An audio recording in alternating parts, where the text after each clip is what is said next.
There's a spot. I buried James Madison, father of the Constitution, 4th President of the United States, and Dolly Madison. Look at this old road over the railroad track.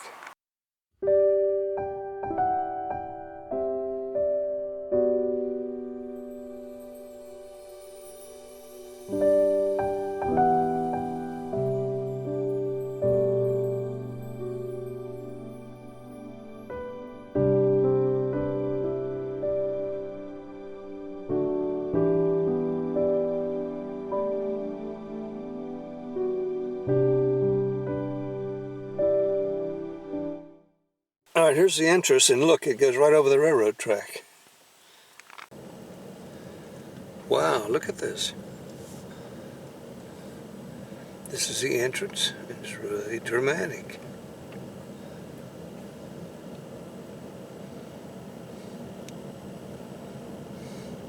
I like that name, Back Road, Back Drive.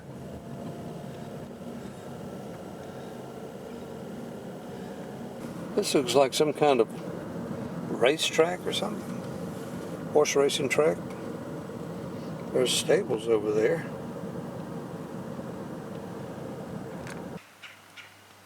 We're headed for the Visitor Center. David M. Rubenstein Visitor Center. Right there, and everybody's out today on an excursion. There's Dolly looking over the shoulder of James Madison. I think he was short in stature. I think he was only about 5 feet tall. Is that why he's sitting and she's standing? Yeah. Here's the Visitor Center.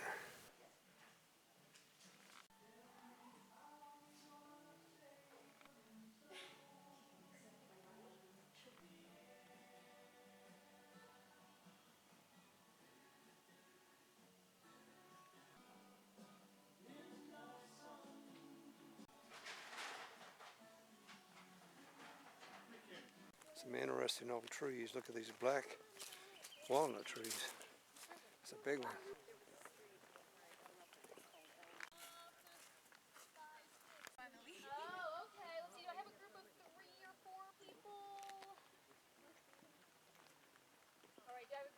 Taking the beautiful view that is out here behind us for a moment. You'll have to use your imagination for a little bit here.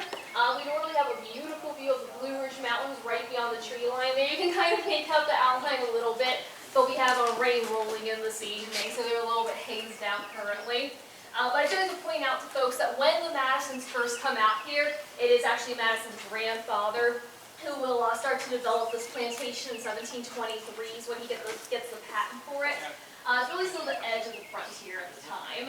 We haven't gone beyond the Blue Ridge Mountains at that point. So we can think of James Madison growing up here on this plantation, looking at those mountains and thinking about what they represent as far as the future goes, the potential and the opportunities, what really does lie out there. I like to tell people we'll see this theme of opportunities as we do continue through the house tour. There are 3 rules we have to observe while we're inside. There is no... All right, we just completed the tour of the house. You can't take video inside. This is a private foundation that owns this. I like the cedar tree with the limb that droops down and then grows back up.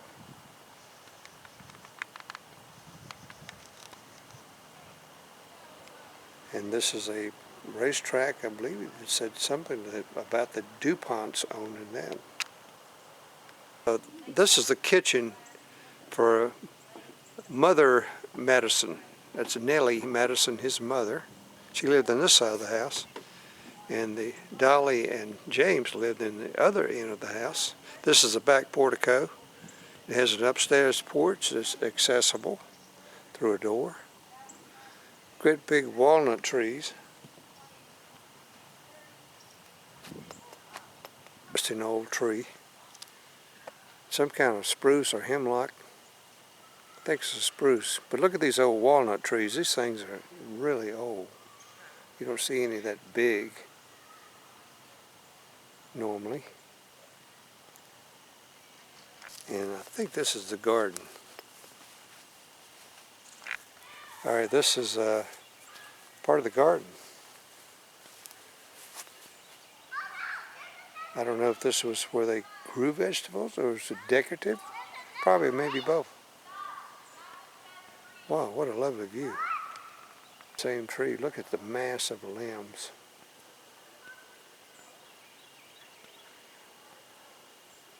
I don't know what kind of tree it is, but it's a evergreen. And what is this right here in the middle?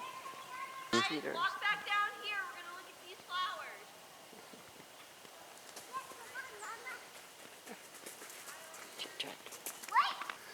Look at the symmetry of this place. See how it's arching there and levels. And here's another garden over here on this side. And what a view. Big urns over there. And a perfect place for kids to romp in. They have a lovely collection of big trees around here. Look at this magnolia tree. It's a big one. And a little pansy garden. And a sundial. And the entranceway. Wow, look at this. Oh, it's the breeze. Might be some type of kale. And look at the entrance. Little bench to sit on and reflect. Now, what kind of tree is this? It's got little berries on it. It's some type of cedar, it looks like, but it doesn't have needles on it. They apparently have fallen off in the winter. And then look at the base of it. Must be another type of tree growing underneath. And look at the elaborate carving on this right here.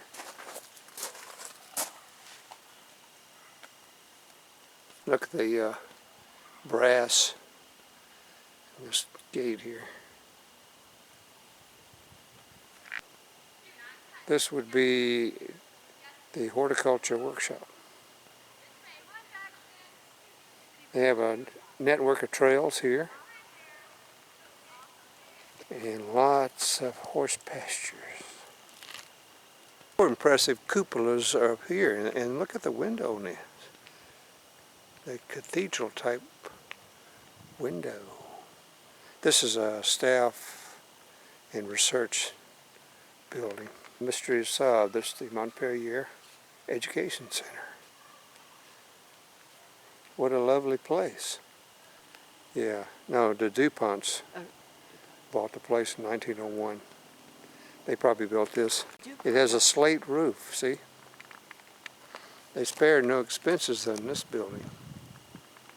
You see where the old limbs were pruned off of that, and look at the trunk. This was a working tobacco plantation. Here's the visitor center. It's still February the 10th, as a matter of fact. But spring is just around the corner. This is the historic Montpelier depot. And you know you're in the south because look at the restroom doors. Restrooms, or maybe entrance doors, that's what it is, entrance doors. White on the left, colored on the right. Railway Express wagon. Montpelier train depot in the time of segregation. We tend to shy away from our past. We should face up to it. We should face up to it, live with it, otherwise it will live with you and haunt you and distort you for all of your days. William DuPont built the depot to upgrade the passenger and freight service to Montpelier, which he purchased in 1901. The depot was constructed in 1910 from Southern Railway plans with 2 waiting rooms, one for colored passengers and one for white passengers, as required by racial segregation laws in force in Virginia and across the South from the 1890s to the 1960s. The Montpelier Foundation has restored the depot to its appearance in the 1910s to document the time of legalized segregation in American history. This exhibit is just one part of a broader effort at Montpelier to explore the historical experiences of African Americans from the 18th century to today. When the post office opened here in 1912, Montpelier Station became the official name of the neighborhood. Let's see what the schedule is. The Southern Railway schedule is here. Washington, D.C. to Danville. Train number 9, 10 a.m., 10 p.m., 10 a.m., 10 a.m. Danville to Washington. Washington to Charlottesville. Charlottesville to Washington. New York to New Orleans. Wow. The train does run through. I don't know if the passenger train stops. Flag stop. Train service began here in 1880 when the red line from Orange to Charlottesville was completed. After 1910, a Southern Railway station agent managed the freight, passenger, and telegraph operations, and beginning in 1912 served as postmaster. As a flag stop, trains only stopped here if there were passengers to pick up or drop off. One exception to the schedule stop for William DuPont's weekly commute to Delaware started in the 1930s. Marion DuPont Scott's prized thoroughbreds traveled from here in special cars nicknamed horse Pullmans. In 1967, Atlanta, Washington 36, the long-distance local was the last passenger train to flag at Montpelier. So it no longer stops here. I'm in the colored waiting room. Pot-bellied stove. Separate but not equal. Now, I guess they had a Jim Crow car. That was the first full-length Hollywood movie.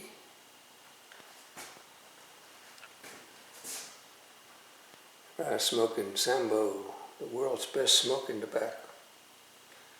Jim Crow and minstrel shows. Were widely popular form of entertainment in America between 1840s and 1920s. The Jim Crow character was an integral part of most minstrel shows that performed in the South. The term originated from a performer named Thomas Rice. In his act, he would blacken his hands and face, impersonating a slave, while dancing wildly to sing a song in chorus. The Nation was released in 1915, a cinematic and artistic masterpiece. It was the first blockbuster feature film. From its release to the mid-1940s, it was viewed by close to 200 million people throughout the world. The film is deeply famous for... Oh, there goes the train! Oh, sorry about that.